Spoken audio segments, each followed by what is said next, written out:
Friends, welcome back to our channel. Electric స్కూటర్ల విక్రయాలు top gear లో దూసుకుపోతున్నాయి. సామాన్య మధ్యతరగతి ప్రజలు కూడా వీటిని కొనడానికి ఆసక్తి చూపుతున్నారు. ప్రజల అవసరాలకు అనుగుణంగా పలు కంపెనీల వాహనాలు మార్కెట్లో అందుబాటులో ఉన్నాయి. అయితే ఎలక్ట్రిక్ వాహనం కొనుగోలు చేసినప్పుడు బీమా తప్పనిసరిగా తీసుకోవాలి.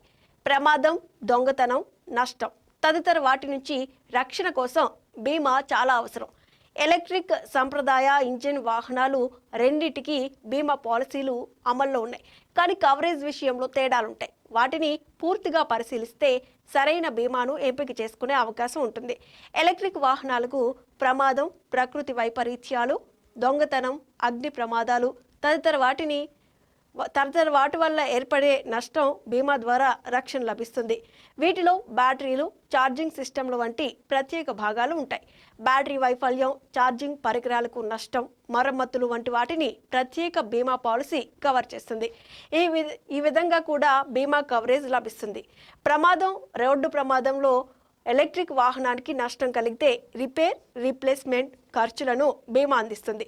విపత్తులు, వరదలు, భూకంపాలు, అల్లర్లు, విధ్వంసం తదితర సంఘటనల నుంచి కూడా రక్షణ కల్పిస్తుంది. దొంగతనం, బైక్ దొంగతనానికి గురైనప్పుడు పోలీసులు నాన్ ట్రేసబుల్ సర్టిఫికేట్ జారీ చేస్తే పరిహారం అందిస్తుంది. అగ్ని ప్రమాదం, ప్రమాదవశాత్తు చెలరేగిన మంటల వల్ల వాహనం కాలిపోయినా, నష్టం కలిగినా భర్తీ చేస్తుంది.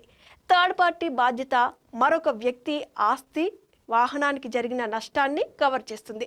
వ్యక్తిగత ప్రమాదం, బీమా తీసుకున్న వ్యక్తి గాయపడినా, మరణించిన సందర్భంలో ఆర్థిక పరిహారాన్ని అందిస్తుంది. ఇక కొన్ని సందర్భాల్లో మాత్రం బీమా తీసుకున్న నష్టం కవర్ కాదు. అవేంటో ఒకసారి. సొంత నష్టం, మీకు థర్డ్ పార్టీ ఇన్సూరెన్స్ మాత్రమే ఉన్నప్పుడు మీ సొంత బైకుకు జరిగే నష్టం కవర్ కాదు. కానీ చెల్లని డాక్యుమెంటేషన్, రైడర్కు చెల్లుబాటు అయ్యే డ్రైవింగ్ లైసెన్స్, బీమా పాలసీ లేకపోతే క్లెయిమ్లు చెల్లవు. మద్యం, ప్రమాదం జరిగిన సమయంలో రైడర్ మద్యం, మాదక ద్రవ్యాల మత్తులో ఉంటే దానికి బీమా వర్తించదు. ఉద్దేశపూర్వక నష్టం, పాడైపోయిన బైక్ను నిరంతరం ఉపయోగించడం వల్ల మరింత నష్టం జరుగుతుంది.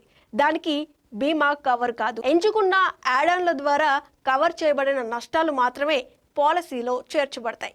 సంప్రదాయ పెట్రోల్ వాహనాలతో పోలిస్తే ఎలక్ట్రిక్ వాహనాలకు బీమా చాలా అత్యవసరం.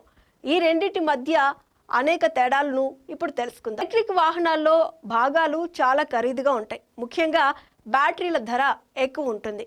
అయినప్పటికీ వాటి బీమా ప్రీమియాలు పెట్రోల్ వాహనాల కంటే తక్కువగా ఉంటాయి.